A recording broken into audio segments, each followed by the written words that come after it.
On m'a dit qu'un bébé ça coûtait environ 15 000 € sur 3 ans. Personnellement, j'ai divisé la facture quasiment par 3 et pourtant mes enfants ont toujours eu tout ce dont ils avaient besoin. Dans cette vidéo, je vais décortiquer avec toi tous les points de dépenses, je vais te raconter 3 mensonges que l'on t'a inculqués et surtout, je vais te partager mes 6 astuces concrètes pour faire baisser la note. Alors reste avec moi jusqu'au bout, tu vas apprendre plein de choses et surtout tu vas pouvoir reprendre enfin le contrôle. Avant de te montrer comment économiser, on va aller voir un petit peu ce que l'on te dit de dépenser. On va aller voir les 8 postes là où tu vas diriger ton argent sur les 3 prochaines années à venir. Le poste le plus important, c'est le poste de l'alimentation. Il va représenter 35% de ton budget. Là-dedans, j'y inclus la chaise haute, les bavoirs, l'achat des couverts, des gobelets, des différents verres que tu vas tester pour apprendre à boire à ton bébé. Ça va également être les biberons, les tétines pour mettre sur les biberons, le lait en poudre, l'achat de petits pots et pourquoi pas l'achat du chauffe-biberon, du petit robot pour faire tes purées et tout ça. Donc ça, c'est le poste le plus gros, 35%. Vient ensuite les vêtements, 26% de son budget. Dedans, j'y inclus aussi les vêtements de grossesse, quand même, ça fait partie du jeu. Donc dis-toi que là, tu es parti à peu près pour des enveloppes de 120 € mensuels pour les 3 ans à venir. Vient le troisième poste avec 14% des dépenses, c'est le poste de la toilette. Donc là, c'est la baignoire, les éponges, les gants, les brosses, les peignes, tout ce qui va être les couches. Donc là, l'incompressible budget couche de 1600 €. Incompressible, pas tant que ça. Ça va également être les lingettes, le liniment, les cotons, bref, tout ce qui va permettre à ton bébé d'être tout beau, tout propre. Une fois qu'il est tout beau, tout propre, on va le mettre au dodo. Allez, le sommeil, 11% des dépenses. Donc là, le sommeil, j'inclus la chambre, j'inclus également les petits mobiles, les petits jouets pour éclairer le plafond, pour faire du son. Ça va être également les gigoteuses. Donc ça, c'est un gros poste aussi pour qu'il passe de bonnes nuits bien paisibles. C'est important ça, que bébé dorme bien. On en reparlera dans quelques mois de celle-là. Bon alors, soit dit en passant, vu qu'il ne va pas dormir, il va bien falloir le stimuler. Vient donc le poste jeu et éveil qui va représenter 5%. Là-dedans, j'entends le tapis d'éveil, j'entends les jouets divers et variés, à peu près 500 € sur 3 ans, tous les doudous et tout ce qui va bien pour remplir une chambre pour que bébé puisse jouer avec. Ou pas. La poussette et les accessoires, ça c'est à peu près 5% de tes dépenses, donc c'est la poussette en elle-même, souvent le trio, hein, poussette, cosy et coque auto, ça va être le sac à langer, également ça va être les chancelières pour que bébé puisse être bien au chaud. Un poste ensuite qui représente 3% de ton budget, qui pourtant n'est pas à prendre à la légère, la sécurité. Dans la sécurité, j'entends les barrières qu'on met en haut et en bas des escaliers, peut-être les barrières aussi de lit, une fois que bébé commence à grandir, qui veut jouer les grands, mais qui risque de tomber de son lit, on peut mettre une barrière. Ça va être également les écoutes bébé pour savoir s'il dort bien, les protèges coins de table et de meubles, les petits trucs là qui bloquent les portes pour pas que bébé puisse ouvrir les portes. Donc 3% de son budget. Et enfin, le siège auto, 1%, j'aurais pu le mettre aussi dans sécurité parce que ça fait partie de la sécurité. 1%, lui, le siège auto, il faut compter environ 200 €. Bien. Maintenant que tu as des chiffres plein la tête, on va essayer de rétablir un petit peu les enveloppes. À quoi tu vas devoir t'attendre sur les 3 prochaines années? De 0 à 6 mois, estime une enveloppe mensuelle de 270 €. De 7 à 24 mois, l'enveloppe, elle va monter un petit peu. On est sur une moyenne de 410 €. Mais rassure-toi, de 25 à 36 mois, l'enveloppe, elle baisse. Elle descend à 320 € par mois. Dans tous ces calculs, il y a un poste, tu l'as bien compris, que je n'ai pas mis en avant, c'est le poste mode de garde. C'est un peu trop compliqué, en fait, là, pour moi, de te faire une estimation, puisque ça dépend de trop de paramètres. Déjà, de quel mode de garde tu vas choisir, la nounou, la crèche, est-ce que ton conjoint et toi vous allez alterner et du coup faire réduire les temps de garde ou est-ce que non, c'est du complet. Ça dépend également aussi de ton revenu du foyer puisque ça va jouer sur les prestations de la CAF. Donc c'est à peu près 500-600 € voire plus de mode de garde par mois. Mais encore une fois, c'est pas évident de faire une estimation sur ce poste-là. Mais en tout cas, les factures, quels que soient les calculs, t'as bien compris que sur les 3 ans, ça s'élève à plus de 10 000 euros quand même. Oh, mais quand on aime, on compte pas. Oui, bah si, j'ai beau les aimer de tout mon cœur, on va quand même compter et surtout, on va voir comment faire baisser la facture. Voyons maintenant les 3 mensonges qu'on t'a sûrement mis dans la tête.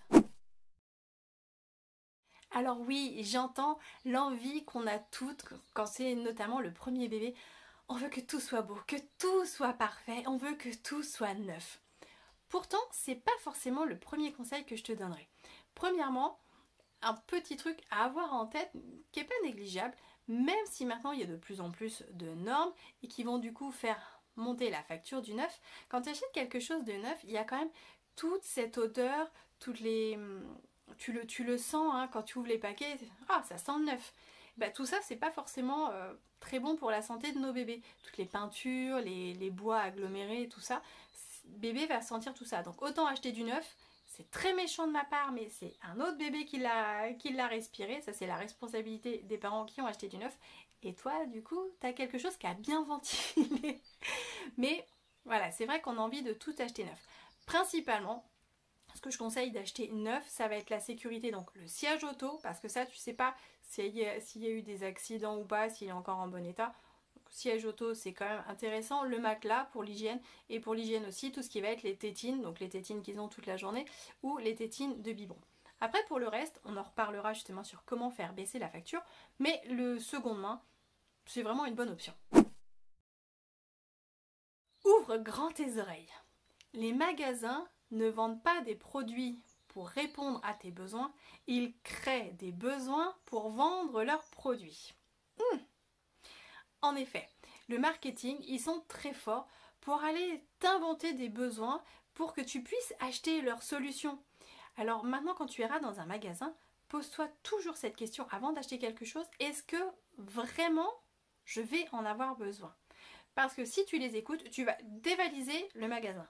Pourtant, dans la réalité des faits, il y a plein d'objets qu'on va acheter qui vont rester dans les cartons, au fond des placards et on s'en servira jamais. D'ailleurs, note-moi dans les commentaires si toi tu as déjà eu des bébés, dis-moi ce que tu as acheté ou qu'on t'a offert que tu n'as jamais utilisé. Ça pourrait rendre service à d'autres mamans pour éviter qu'elles l'achètent et puis ça nous permettra aussi de rigoler, de voir à quel point on peut acheter des trucs complètement inutiles. Je te partage personnellement mon top 5 des objets inutiles. Premièrement, le chauffe-biberon qui coûte à peu près 60 €. Oui, c'est pratique parce que c'est à la bonne température, quoique c'est rapide, n'empêche que dans tes placards, je suis certaine que tu as déjà des casseroles. Quand tu ouvres le robinet, tu as de l'eau. Voilà, le tour est joué. Oui, ça demande peut-être plus de temps. Oui, il faut surtout être très vigilant quant à la température du biberon. N'empêche que ça fait le job. 2. Le stérilisateur. Alors selon les modèles, il y a les basiques que tu mets au micro-ondes, il y en a des plus sophistiqués, c'est pareil, ça représente quand même un gros budget. Il n'est pas nécessaire de vouloir faire vivre bébé dans une espèce de bulle stérile. C'est complètement incohérent. Un bon lavage, ça suffit amplement. Tu peux stériliser à la limite une première fois quand tu viens d'acheter ta tétine, des tétines de biberon, des choses comme ça. Mais c'est suffisant. Lave bien, passe au lave-vaisselle. Quoique le lave-vaisselle, je suis de plus en plus réticente parce que les produits ont tendance à rester, c'est trop agressif, ça reste sur les tétines. Même sur tes couverts à toi, tu as déjà mis un saladier en plastique au lave-vaisselle. Après, tu sens le goût du produit vaisselle. C'est peut-être pas ce qu'il y a de plus nécessaire pour un bébé qui va avoir sa tétine presque H24. Et puis, soit dit en passant, quand bébé va faire tomber sa tétine, que toi tu as le dos tourné, il va la récupérer, il va la mettre dans la bouche. Bébé, il va pas aller stériliser sa tétine. Quand tu vas aller au parc, qu'il va aller manger les cailloux et le sable, je suis pas certaine que ce soit stérile. Et puis à la crèche et tout ça, on a beau dire, voilà, les bébés ils sont entre eux et c'est comme ça aussi qu'ils font leur système immunitaire, ils se partagent leurs microbes, c'est super gentil. Donc je pense que le côté bulle stérile, pour moi en tout cas, c'est pas forcément une quête à poursuivre. 3. Le babyphone. Alors pourtant, je suis une grande angoissée du sommeil des enfants, de par mon expérience familiale où on a eu une mort subite du nourrisson il y a très longtemps. Je suis imprégnée par cette peur que bébé arrête de respirer pendant son sommeil. Donc Je suis une flippette du sommeil. Quand j'étais auxiliaire de puériculture, mes collègues pendant la sieste, elles faisaient ce qu'elles avaient à faire dans la crèche. Moi, je pouvais pas. Moi, je restais avec les enfants. Je regardais tous les berceaux. Voilà, c'est ma phobie. C'est comme ça. J'ai travaillé dessus. Et pourtant, j'ai pas acheté d'écoute bébé. J'habitais en appartement. Donc, je me suis dit, bébé, de toute façon, s'il pleure, je vais l'entendre.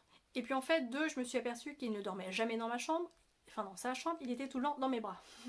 Donc, en fait, voilà. J'avais juste à baisser la tête pour voir ce qui se passait. Et puis, du temps où j'étais auxiliaire de puériculture, je voyais toutes les mamans du foyer qui se baladaient avec leurs écoutes bébés. Encore pire, celles qui ont la caméra. Parce que elles sont toujours en train de chercher si ça capte bien, si le bébé est dans la bonne position. Parce que si malheureusement, hop, il est couché de l'autre côté et qu'elle ne le voit pas à la caméra, et ben tout de suite, ça crée en fait plus de stress qu'autre chose. Et au final, elles passaient leur temps à retourner dans la chambre pour voir si ça allait bien. Donc au final, autant se passer de l'écoute bébé que tu balades comme ça en étant en panique, puisque de toute façon tu vas finir par aller voir dans sa chambre. Le transat, alors le transat c'est pareil, c'est un très bel investissement inutile. Oui, ils sont beaux, ils sont magiques, ils se balancent, des fois même ils vibrent, tu peux mettre des petits mobiles et tu as l'impression que bébé va passer ses longues siestes dedans. Vas-y, oublie, ça sert à rien non plus. Oui, il y a certains bébés qui vont dormir dedans, mais la majeure partie des enfants, non, pas forcément. Encore une fois, ils vont être dans tes bras. C'est là où ils seront le mieux. Donc, tous ces postes de dépenses, tu peux les oublier. Achète un bon porte-bébé physiologique, important, ou une écharpe de portage et tu vas voir que tu vas économiser sur beaucoup d'autres postes. Et enfin, mon dernier, le top 5, mais je pense que je le mettrai même en première position, celui-ci, le robot cuiseur qui te fait tes petites purées, tes petites préparations pour les bébés. Alors, je pense qu'aujourd'hui, on est quand même suffisamment capable d'éplucher une patate, une carotte, de les faire cuire, de les mixer. Il n'y a pas besoin d'un robot pour faire ça. Par contre, après, effectivement, j'entends les mamans débordées qui n'ont pas le temps et qui achètent des petits pots. Mais encore une fois que tu achètes ton petit pot tout prêt, bah, tu n'as pas besoin de le cuisiner. Donc si tu n'as pas besoin de le cuisiner, on n'a peut-être pas besoin du robot cuiseur. Donc ce robot, voilà, pour les mamans qui ont décidé de cuisiner par elles-mêmes, voilà, tu cuisines normalement avec tes ustensiles du quotidien et le robot, tu peux l'éviter. Mine de rien, tu vois, rien que ces 5 objets, c'est à peu près 500 € d'économiser. Et encore, j'ai essayé de faire la moyenne basse, hein, parce qu'après, il n'y a jamais de limite hein, dans le luxe, dans le machin. Donc voilà, 500 € déjà d'économiser sur 5 objets qui, à mon sens, sont inutiles. On imagine aussi que le moment où tu pars à la maternité, eh ben, il faut que tout soit prêt, il faut tout anticiper et on te le dit, pour avoir un postpartum génial, effectivement, il faut s'organiser. Mais ça ne veut pas dire acheter toute la panoplie jusqu'à ces 3 ans ou plus. Non, tu prépares ce qu'il te faut pour toi pour partir à la maternité, tu te prépares ce qu'il faut pour l'accueil du bébé pour les premiers jours, premières semaines et tu avises avec le temps. Ce qui fait que pendant ce temps-là, tu vas bien être obligé d'utiliser le système D pour pallier à l'absence de tous ces objets. Et du coup, tu vas te rendre compte qu'en fait, la majeure partie des objets, tu peux t'en passer. Donc, essaie de différer tes achats dans le temps pour ne pas te retrouver avec une maison des placards pleine de cartons encore emballés parce que au final, tu ne te sers pas de tous ces trucs-là. Tous les trucs pour caler bébé dans le lit. Qu'est-ce qu'il y a encore comme truc complètement inutile? Enfin, plein de choses. Tu vas dans un magasin, tu peux même prendre ce temps-là pendant la grossesse, aller dans un magasin, voir tout ce qu'il y a. Et dis-toi, est-ce que j'en ai besoin là tout de suite ou est-ce que ça peut attendre? Ou est-ce que carrément j'en ai pas besoin? Donc apprends à différer. T'es pas obligé de partir à la maternité avec tout prêt, installé, rangé partout jusqu'à ces 3 ans. Non, on diffère. Maintenant que tu connais les dépenses, maintenant que tu connais les pièges, voyons voir enfin mes 6 astuces pour faire baisser la facture. Mais avant, si tu aimes ce genre d'ambiance, si tu aimes ce genre de conseils où on remet de la simplicité, de la légèreté et du fun, eh bien rejoins-moi dans ma communauté en ligne. Tu as l'espace gratuit où déjà tu as des mini-programmes pour pouvoir cheminer. Le lien, il est dans la description. Et comme ça nous permet à toi et à moi de pouvoir discuter réellement puisqu'il y a l'espace de chat où je suis disponible en privé. C'est cool ça quand même. Oui, j'ai voulu tout acheter neuf. Pour mon premier bébé, les vêtements, je me suis dit bah je vais pas acheter des bodys qui ont déjà servi, dis donc c'est pas très bien quand même. Et en fait, pour mon deuxième bébé, j'ai tout acheté d'occasion et maintenant les vêtements, je n'achète plus que d'occasion. Pourquoi? Parce qu'un bébé, ça grandit tellement vite que ton petit body, là, super cher que tu as payé je sais pas combien dans un magasin parce qu'il est neuf, le bébé va l'avoir porté 4 fois. Le temps que tu le laves, il a déjà grandi. Donc, ils n'ont pas le temps de s'abîmer. Ce qui fait que en occasion, tu peux retrouver des bodys tout neufs pour des prix défiant toute concurrence. Surtout que pour les vêtements, tu vas avoir beaucoup de cadeaux en fait de tes amis, l'entourage. C'est souvent le cadeau à la naissance. Voilà, c'est la petite tenue. Parenthèse sur les tenues. Privilégie notamment les premiers mois les bodys, notamment cache-cœur parce que ça s'enfile très facilement, et les pyjamas. Les bébés, mais ils sont super bien dans des pyjamas, au moins c'est fluide, ils peuvent bouger, ils sont à l'aise. Alors que si tu vas vouloir leur mettre la petite robe ou le petit costume qui est super beau dans le magasin et dans lequel bébé serait magnifique pour faire une photo, bah tu vas vite te rendre compte qu'en fait tu galères à l'habiller parce que bébé il est quand même encore un peu crispé, donc il va falloir détendre son bras pour passer, tu vas t'énerver à l'habiller, lui va être tout rouge, toi tu vas avoir des gouttes de sueur. C'est vraiment pas pratique les tenues jolies pour bébé. Et puis pour son confort, voilà, c'est des tissus qui des fois sont un petit peu rigides. Et puis une chemise, elle va sortir du pantalon, il va avoir le ventre à l'air, ça va faire des plis. Les pyjamas évitent ce qui se ferme dans le dos, puisque si tu le couches, si des fois il dort dans son lit, tu sais, il y a des bébés, ils le font, pas les miens. Bah, quand il est sur le dos, du coup, ça gêne.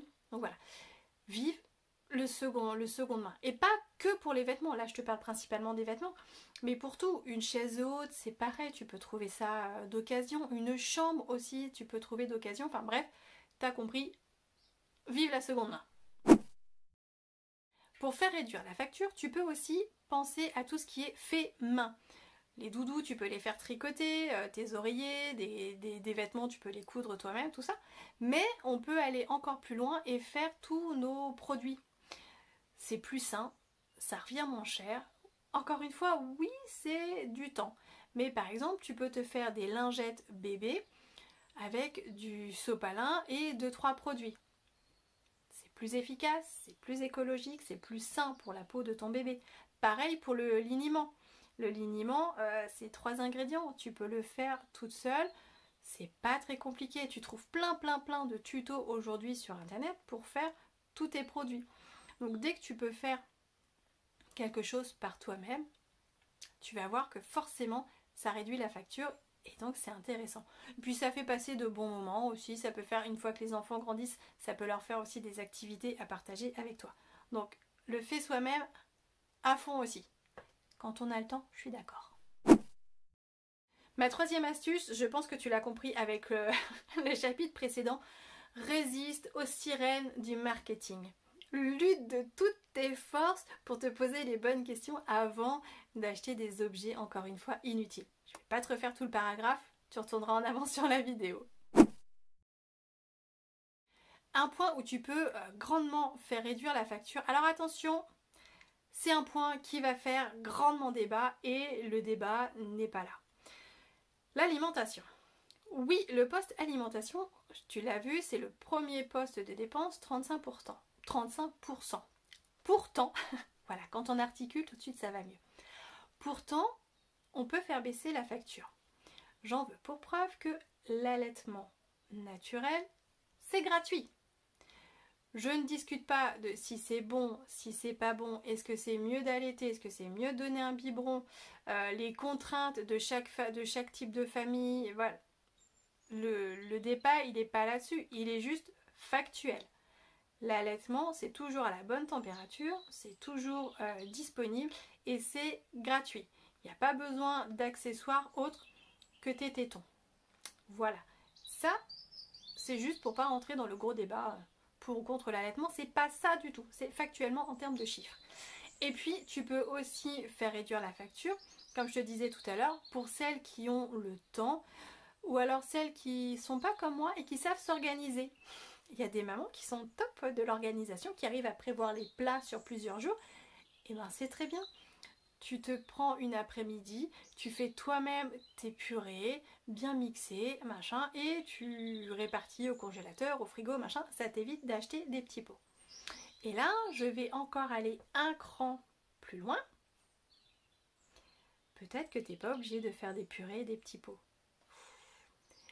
Va te renseigner sur l'alimentation, la diversification menée par l'enfant. C'est un mode d'alimentation où en fait on laisse bébé complètement farfouiller dans la nourriture et prendre des morceaux dès qu'il est petit. Alors attention, il y a bien évidemment des règles de sécurité à respecter pour pas que bébé s'étouffe, ça va de soi. Mais là encore, quand tu fais ce type d'alimentation, je l'ai fait avec mon premier et puis il y a eu une fois où il a commencé à s'étouffer, j'ai paniqué comme jamais, du coup j'ai laissé tomber. Après je suis retournée me former, je me suis aperçue qu'en fait c'était simplement un réflexe, il allait le ressortir et d'ailleurs elle est ressortie, le morceau est ressorti. Du coup je l'ai fait complètement pour ma deuxième. J'étais beaucoup plus tranquille et ça s'est super bien passé et c'est super fun en plus de voir ce petit bout de chou qui d'entrée, bah voilà, il prend pas une cuillère, il prend ses mains, il teste, il écrase. Alors oui, c'est un peu cracra. Là j'avais investi dans le grand tablier, tu sais, qui prend bien toute la place pour pas avoir tout à nettoyer. Bon bref, va te renseigner sur l'alimentation, la diversification menée par l'enfant et tu vas voir que là aussi tu peux réduire la facture. Les jouets, les activités et les couches. Ah, j'allais oublier de te parler de ça. Les couches, c'est pareil. Les couches, tu peux réduire la facture parce qu'effectivement, on imagine que c'est un budget incompressible parce qu'on s'imagine qu'un bébé, il a forcément des couches. Maintenant, il y a eu la grande tendance quand même des couches lavables qui déjà rien que ça divise la facture par 3. Mais, attention, roulement de tambour, les bébés peuvent ne pas porter de couches. J'ai fait une vidéo, une interview avec une dame extraordinaire justement qui a popularisé, ouais c'est ça, bref elle a écrit notamment des livres sur le sujet, les bébés sans couche. En fait pour te résumer, un bébé il sait se retenir, sauf que quand dès le départ on lui met une couche, bah, il en oublie ses sensations et donc après forcément il se dit hop là belle vie, pipi, caca, hop, pas besoin de me retenir, de toute façon c'est dans la couche, machin. C'est vraiment pareil un sujet à aller creuser, mais du coup il est possible d'élever des bébés sans couche. Bah, va voir, c'est super intéressant. Tu prends ou tu prends pas, il y a du pour, il y a du contre, chacun l'adapte, mais si déjà tu as cette idée en tête, ça peut changer la donne parce que c'est pas quelque chose dont on parle beaucoup, les bébés sans couche. Revenons-en à nos jouets et à nos activités. Oui, on a envie d'acheter tout le catalogue de jouets à Noël et aux anniversaires. Pourtant, est-ce que tu as déjà observé un enfant qui joue? Tu lui offres un magnifique cadeau, il le déballe, il te laisse le carton, le jouet d'un côté, et lui, il joue avec le papier cadeau multicolore qui fait du bruit. Il n'y a pas besoin, surtout quand ils sont petits, d'avoir toute une armada de jouets. Les enfants, ils ont envie de jouer avec ce que toi tu utilises parce que tu es leur modèle, ils te voient tripoter cette espèce de cuillère en bois quand tu fais à manger, ils te voient jouer avec des casseroles. Et bien tu leur donnes ça, ça va faire du bruit, c'est des textures complètement différentes, bref, ils vont jouer avec tes objets du quotidien. Regarde un petit peu sur toutes les pédagogies alternatives type Montessori, Steiner, tout ça, ils vont te dire que les jouets, surtout les jouets d'aujourd'hui en plastique, multicolores, qui font du bruit, c'est pas optimal pour les enfants parce qu'il y a trop de stimulation. En fait, un enfant, un jouet devrait remplir une seule fonction, venir stimuler un seul sens. Donc là, tu as de la couleur, tu as des textures, tu as des sons, ça bip, ça clignote de partout. C'est trop pour le cerveau d'un jeune enfant. Donc voilà, les jouets, on peut réduire. Achète peut-être moins de jouets, mais de meilleure qualité. Des beaux jouets, bien travaillés, dans des matières nobles, résistantes et durables. Et tu verras que ça fera tout à fait le job. Les activités, c'est pareil. On cherche des fois à trop stimuler nos enfants. On leur fait faire 1001 choses. L'activité principale, fous-les dehors. La nature, c'est ce qui nous fait du bien à l'être humain. On est vivant, on a besoin de se reconnecter au vivant, donc rien de mieux que des balades dans la nature. Va te promener dans les champs, en forêt, au bord de la mer, à la montagne. Rien que d'être dehors, mais ça stimule énormément. En plus de ça, ça apaise, ça aide ensuite à bien dormir. Et il y a 1001 choses à faire quand tu es dans la nature. mettre un petit caillou dans l'eau et voir comment ça va faire un barrage, mettre une petite feuille qui va flotter sur l'eau, observer les fourmis, regarder les fleurs, voir comment le vent fait bouger, enfin bref, la nature c'est formidable et c'est gratuit. Et enfin, mon dernier point, celui-ci j'y tiens aussi beaucoup parce que c'est quelque chose que je découvre seulement depuis quelques années, dont personne ne parlait avant mais qui maintenant prend une explosion extraordinaire, ta maîtrise de tes budgets et ton éducation financière. Parce que oui, avoir un bébé, ça a un coût. On peut faire réduire la facture et aussi on peut l'anticiper. Si on apprend à mieux gérer notre émotionnel face à l'argent, si on apprend à investir de façon intelligente pour diversifier nos sources de revenus et donc avoir différents rendements, ça nous permet d'être moins stressés au quotidien, voire même de se libérer, de cheminer vers la plénitude financière. On est aujourd'hui à la croisée des chemins où on est en train de dessiner un monde complètement nouveau. Tout est possible aujourd'hui, c'est extraordinaire. Il faut que tu prennes aussi en compte que peut-être, une fois que bébé va être là, tu voudras plus t'en séparer de bébé. Tu voudras peut-être pas retourner au travail. Encore une fois, il y a des mamans qui veulent, il y a des mamans qui voudraient pouvoir rester avec leur bébé mais qui financièrement ne peuvent pas. Donc c'est ça qui peut être intéressant de venir anticiper. Et il est jamais trop tard. Des possibilités, il en existe. Tu peux te former en éducation financière, tu peux apprendre à investir de façon intelligente, tu peux repenser ta profession avec le télétravail, avec les créations de contenu, avec tout ce qui se fait à distance. Tu vas pouvoir retrouver une profession qui te nourrit à nouveau. Rien que ça, sur le thème de la reconversion, il y a plein de choses à faire. Et ça, je t'invite vraiment à prendre le temps de te poser et d'aller commencer à ouvrir certaines portes pour te dire « Ah ouais, il y a peut-être des choses à faire ». D'ailleurs, si ce sujet il t'intéresse, dans la description, il y a le lien pour ma communauté avec l'espace gratuit. Et dans l'espace gratuit, il y a certains petits cours, notamment un cours sur 3 jours pour changer notre relation à l'argent. Tu peux voir que déjà là, ça va peut-être te donner des pistes. Maintenant que tout est posé, tu vois comment tu vas pouvoir économiser de l'argent. Et dis-toi bien que ces économies, ce n'est pas que de l'argent, c'est aussi ta liberté. C'est refuser qu'on te dicte comment tu dois consommer, c'est refuser qu'on te dicte comment tu dois être mère. Alors je t'invite grandement à reprendre ton pouvoir dès maintenant. Je te souhaite une belle grossesse, si elle est encore en cours, une belle maternité, en tout cas quoi qu'il en soit. Prends soin de toi et je te dis à très bientôt. Bye bye.